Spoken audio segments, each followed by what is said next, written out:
दोस्तों नमस्कार। Defence sector से जुड़ी एक बहुत महत्वपूर्ण खबर आई है और वह है भारत के हथियार निर्यात से जुड़ी। दरअसल नाइजीरिया भारत के तेजस विमान में दिलचस्पी दिखाता हुआ दिख रहा है और आगे चलकर दोनों देशों में इसे लेकर एक बड़ी डील भी फाइनल हो सकती है। दरअसल नाइजीरिया की वायुसेना को अपने पुराने लड़ाकू विमानों को रिप्लेस करना है, जिसमें F7NI की जगह नाइजीरिया नए और अत्याधुनिक तकनीक से लैस विमान खरीदना चाहता है। आपको बता दें कि नाइजीरिया को लगातार धमकियां मिल रही है, जिसके चलते उसकी वायुसेना को अपने पुराने हो चुके विमानों को बदलना है, जिसके चलते वह 15 विमानों की खरीद करेगा। इसको लेकर नाइजीरिया ने पाकिस्तान और चीन द्वारा बनाए गए लड़ाकू विमान और भारतीय फाइटर जेट तेजस में दिलचस्पी दिखाई गई है। पाकिस्तान का JF-17 थंडर के साथ भारत का तेजस में से किसी एक विमान को नाइजीरिया अपनी सेना का हिस्सा बनाना चाहता है। दरअसल पाकिस्तान के विमान JF-17 को नाइजीरिया पहले से ही इस्तेमाल करता आ रहा है। नाइजीरिया के पास Pakistani JF-17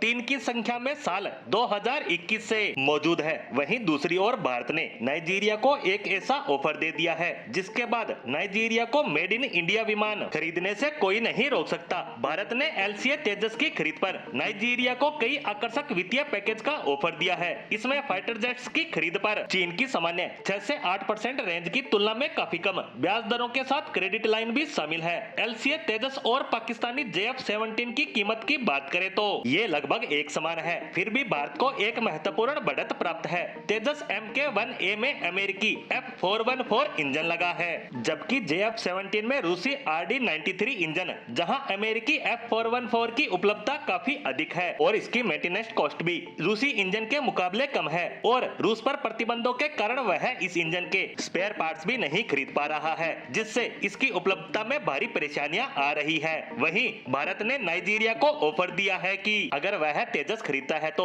IAF training school में उनके पायलटों को ट्रेनिंग भी दी जाएगी। इसके अतिरिक्त भारत ने तेजस के बेड़े के संचालन में ग्राउंड क्रू की सहायता के लिए नाइजीरिया में 3 साल के लिए HCL कर्मियों को तैनात करने का प्रस्ताव भी रखा है। इस तरह से भारत अपने इन ऑफर्स के दम पर JF-17 से बढ़त हासिल करता नजर आ रहा है। हालांकि नाइजीरिया पहले से ही जो 3 JF-17 विमानों का संचालन कर रहा है, उसके मेंटेनेंस में पहले से ही गंभीर सवाल खड़े किए हैं। इसकी वजह से नाइजीरियाई वायुसेना को कई तरह की परेशानियों का सामना करना पड़ रहा है और दूसरी तरफ भारत ने अपने तेजस विमान के लिए ऑफरों की बौछार कर दी है। ऐसे में ज्यादा संभावना यह है कि नाइजीरिया जल्द ही तेजस विमानों के लिए HCL के साथ बातचीत शुरू कर सकता है। वहीं HCL पहले से ही तेजस की कई मैन्युफैक्चरिंग लाइन को ऑपरेट कर रहा है। ऐसे में नए ऑर्डर के लिए उसे अतिरिक्त असेंबली लाइन नहीं बिठानी पड़ेगी और भारत इन विमानों को 2 से 3 साल के अंदर ही नाइजीरिया को डिलीवर भी कर सकता है। अब देखना होगा कि नाइजीरिया दोनों विमानों में से किस विमान को वरीयता देता है, जिस पर हमारी नजर लगातार बनी रहेगी। इसी के साथ इस महत्वपूर्ण खबर पर हमारी आज की पोस्ट को यहीं विराम देते हैं।